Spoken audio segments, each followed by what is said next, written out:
Clean ചെയ്ത് വെച്ചിരിക്കുന്നതാണ് ഇത്. ഏകദേശം 1 കിലോയോളം ചെമ്മീനാണ്. ഇപ്പോൾ ഇവിടെ ഞാൻ ഒന്ന് ജസ്റ്റ് ഒന്ന് ഫ്രൈ ചെയ്യാനല്ല, ഒന്ന് എണ്ണയ്ക്കകത്തിട്ട് ഒന്ന് മുരിച്ചെടുക്കണം, ചെറുതായിട്ടൊന്ന് അതെല്ലാം പിടിക്കാൻ വേണ്ടി. അപ്പോൾ ഞാൻ ഇത് ഇഞ്ചിയും വെളുത്തുള്ളിയും കൂടി ചതച്ച് വെച്ചതാണ്. അപ്പോൾ ഏകദേശം 2 സ്പൂണോളം ഉണ്ടായിരുന്നു വെളുത്തുള്ളിയും ഇഞ്ചിയും കൂടെ ചതച്ചത്. പിന്നെ ആവശ്യത്തിന് ഞാൻ ഉപ്പ് ചേർത്തു, 1 സ്പൂണ് മഞ്ഞൾപ്പൊടി ചേർത്തു, 1 സ്പൂണ് കുരുമുളക് പൊടി, പിന്നെ കുറച്ച് ഒരു 1/2 ടീസ്പൂണോളം മുളക് പൊടിയും ചേർത്ത്. ഇതെല്ലാം ഒന്ന് നമുക്ക് ഇതെല്ലാം കൂടി ഒന്ന് ഇളക്കിയിട്ട് എണ്ണയ്ക്കകത്ത് കൊടുക്കണം. അപ്പോൾ ഒരു ചെറിയ ടീസ്പൂണിന് കുറച്ച് വിനാഗിരി ഞാൻ ഒഴിച്ചിട്ടുണ്ട്. അപ്പം നമ്മൾ ചേർത്തിരിക്കുന്നത് ഇഞ്ചി വെളുത്തുള്ളി ചതച്ച പേസ്റ്റ് 2 ടീസ്പൂണ് ചേർത്തു, കുരുമുളക് പൊടി 1 ടീസ്പൂണ് ചേർത്തു, മഞ്ഞൾപ്പൊടി 1 ടീസ്പൂണ് ചേർത്തു, മുളക് പൊടി 1/2 ടീസ്പൂണാണ് ചേർത്തത്, പിന്നെ വിനാഗിരി 1 ടീസ്പൂൺ. അപ്പോൾ ഇതെല്ലാം കൂടി ചേർത്ത് ഞാൻ ഒന്ന് മിക്സ് ചെയ്ത് വെച്ചിരിക്കുകയാണ്. ഇനി നമുക്ക് ചെയ്യേണ്ടത്, അപ്പം ഞാനിത് എണ്ണ ഒഴിച്ചൊരു പാനിൽ വെച്ചിരിക്കുകയാണ്. അത് നന്നായിട്ട് ചൂടായിട്ടുണ്ട്.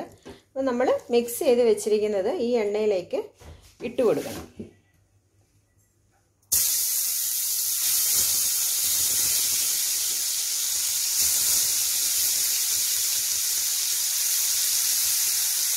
ഇത് ഫ്രൈ ചെയ്ത് എടുക്കുകയല്ല ചെയ്യുന്നത്.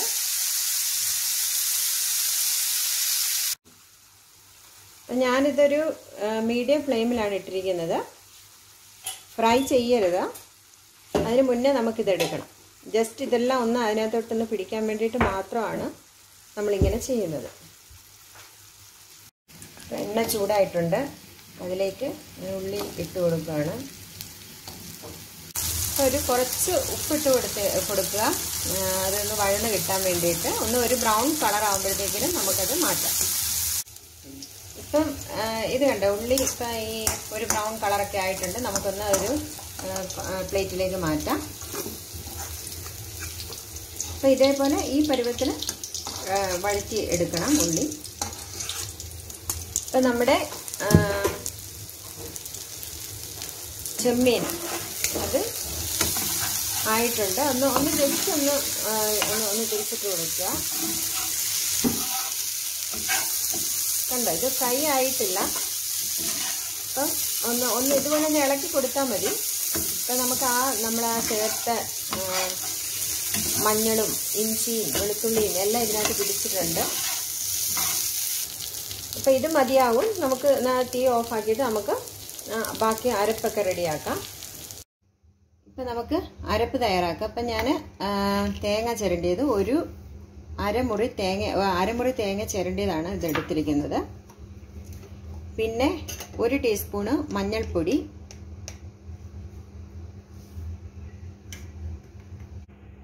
2 ടീസ്പൂണ് മല്ലിപ്പൊടി,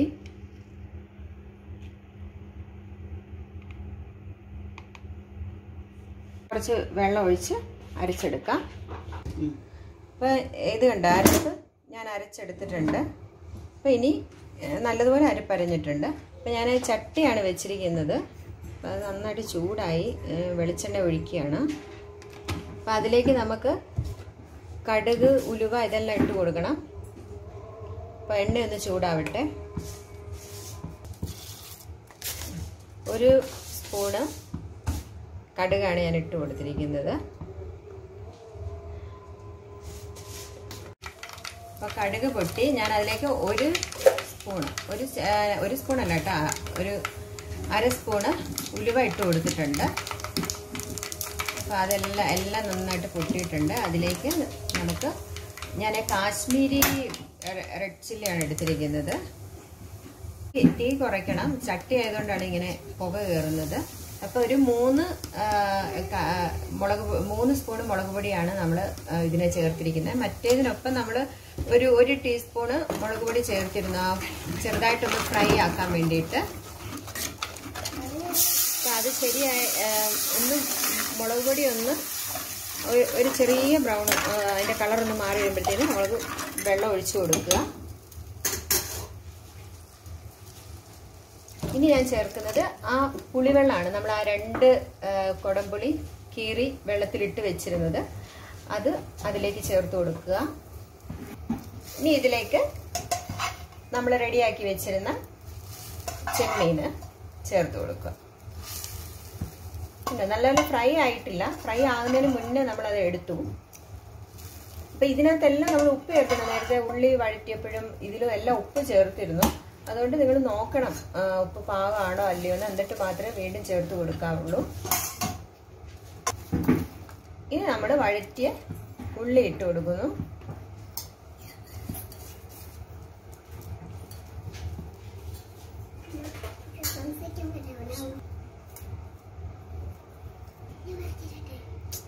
കറിവേപ്പില, ആവശ്യത്തിന് കറിവേപ്പില ഇട്ട് കൊടുക്കുക.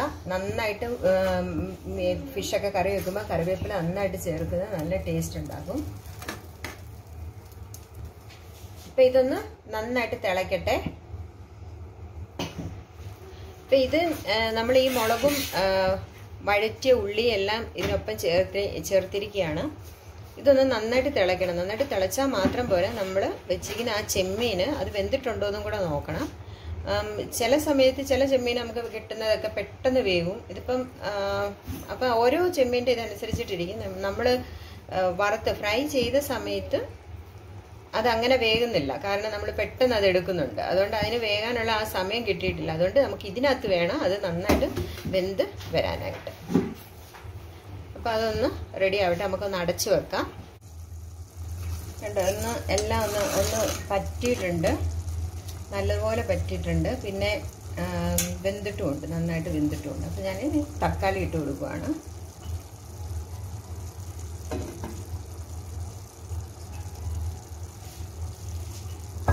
ഞാൻ ഒരു തക്കാളിയായിരുന്നു എടുത്തത്. അപ്പം ഇനി ചെയ്യുന്നത് നമ്മൾ ആ അരച്ച് വെച്ച തേങ്ങയും മഞ്ഞൾ, മല്ലിപ്പൊടി ഇതെല്ലാം ചേർത്ത് അരച്ചതാണ്, അത് ചേർത്ത് കൊടുക്കാം.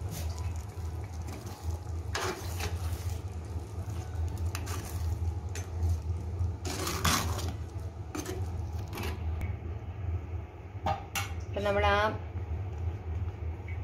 അരപ്പും ചേർത്ത് തക്കാളിയും ചേർത്തു. ഇപ്പം ഞാൻ ഈ അരപ്പും തക്കാളിയും ചേർത്ത്, ഇതിപ്പോൾ നമ്മൾ അവസാനമാണ് ചേർക്കുന്നത്. എന്ന് വെച്ചാൽ മറ്റേ നമ്മുടെ ചെമ്മീനും എല്ലാം വെന്ത് കഴിഞ്ഞിട്ട് മുളകെല്ലാം അതെല്ലാം വറ്റി നന്നായിട്ട് വറ്റി ഒന്ന് കുറുകി കഴിഞ്ഞപ്പോഴത്തേക്കിനാണ് ഈ അരപ്പും തക്കാളിയും കൂടെ ചേർക്കുന്നത്. ഇനി ഇത് കണ്ട് ഇതുപോലെ ചെറിയ ഒന്ന് തിളയ്ക്കണ്ട, ഇതുപോലെ ബബിള് വരുമ്പോഴത്തേനും തീ ഓഫ് ചെയ്യുക. ഇതുപോലെ ഒന്ന് വന്നാൽ മതി. എല്ലാം നന്നായിട്ടൊന്ന് ഇളക്കി കൊടുക്കണം. എന്നിട്ട് വേണം ഇങ്ങനെ ആ തേങ്ങയുടെ ആ ചൊവയൊക്കെ ഒന്ന് മാറാൻ വേണ്ടിയിട്ടാണ് നമ്മൾ ആ തിളയ്ക്കാതെ ഒന്ന് ബബിള് വരുന്നിടം വരെ വെയിറ്റ് ചെയ്യുന്നത്. അത് കഴിഞ്ഞിട്ട് നമുക്ക് ഇനി കടുക് താളിച്ച് ചേർക്കാം. അപ്പോൾ ഇത് ശരിയായിട്ടുണ്ട്. ഇനി കടുക് താളിച്ച് ചേർത്താൽ മതി. അപ്പം ഞാൻ കടുക് താളിക്കാൻ വേണ്ടി നമ്മൾ നേരത്തെ ആ ഉള്ളി വറുത്തതിൻ്റെ കുറച്ചെണ്ണ ഉണ്ടായിരുന്നു, അതിനകത്തോട്ട് 1 സ്പൂൺ കൂടി ചേർത്തു കടുക് ഇട്ട് കൊടുക്കുകയാണ്. അപ്പം നമ്മൾ നേരത്തെ കടുകെല്ലാം ഇട്ട് കൊടുത്തതാണ്, എന്നാലും ഒരു ടേസ്റ്റിന് വേണ്ടിയിട്ടാണ് വീണ്ടും ചേർക്കുന്നത്. എണ്ണ ഒത്തിരി എടുത്തിട്ടുമില്ല, കാരണം എല്ലാത്തിനകത്ത് എണ്ണ ചേർത്തിട്ടുണ്ട്. അപ്പം ഇത് കടുക് പൊട്ടിക്കഴിഞ്ഞ് നമുക്ക് ആ പച്ചമുളക്, നേരത്തെ അരിഞ്ഞ് വെച്ചിരുന്ന പച്ചമുളക് ഇട്ട് കൊടുക്കാം.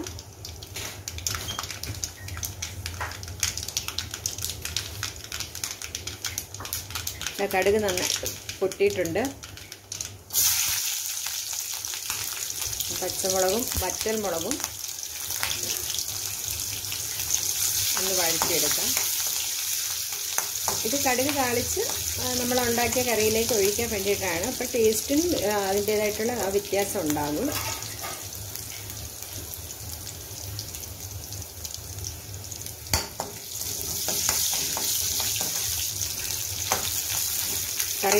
കറിവേപ്പിലയൊക്കെ എത്രത്തോളം ചേർക്കുന്നോ അത്രയും നല്ലതാണ് ഫിഷ് കറിക്ക്. അപ്പം നമ്മുടെ ചെമ്മീൻ കുഴമ്പിന് ഇതെല്ലാം കുറച്ച് ഏറെ ഇരിക്കുന്നതാണ് നല്ലത്. ഒരു പ്രത്യേകതരം കുഴമ്പാണ്. എല്ലാവർക്കും ഉണ്ടാക്കി നോക്കാം. എല്ലാവരും വീഡിയോ ലൈക്ക് ചെയ്യണം, കമൻറ്റ് രേഖപ്പെടുത്തണം, നിങ്ങളുടെ അഭിപ്രായങ്ങൾ രേഖപ്പെടുത്തണം, ചെയ്തു നോക്കണം എല്ലാവരും വീട്ടിൽ. പിന്നെ സബ്സ്ക്രൈബ് ചെയ്യണം. അപ്പോൾ നമുക്ക് റെഡി ആയിട്ടുണ്ട്. ഇത് നമുക്ക് നമ്മുടെ ചെമ്മീൻ കുഴമ്പിലേക്ക് മാറ്റാം. അപ്പം വളരെ ടേസ്റ്റി ആയിട്ടുള്ളൊരു ചെമ്മീൻ കുഴമ്പ് ഞാൻ റെഡിയാക്കി കഴിഞ്ഞു. നിങ്ങളൊക്കെ തയ്യാറാക്കി നോക്കണം. എന്നിട്ട് അഭിപ്രായമൊക്കെ പറയണം കേട്ടോ. അപ്പം കണ്ടോ, ഇതേപോലെ ഇത്ര നല്ലൊരു കുഴമ്പാണ് റെഡിയായിരിക്കുന്നത്. അപ്പോൾ എല്ലാവർക്കും ഒത്തിരി നന്ദി. നിങ്ങൾ മറക്കാതെ ചാനൽ സബ്സ്ക്രൈബ് ചെയ്യുക. Thank you so much.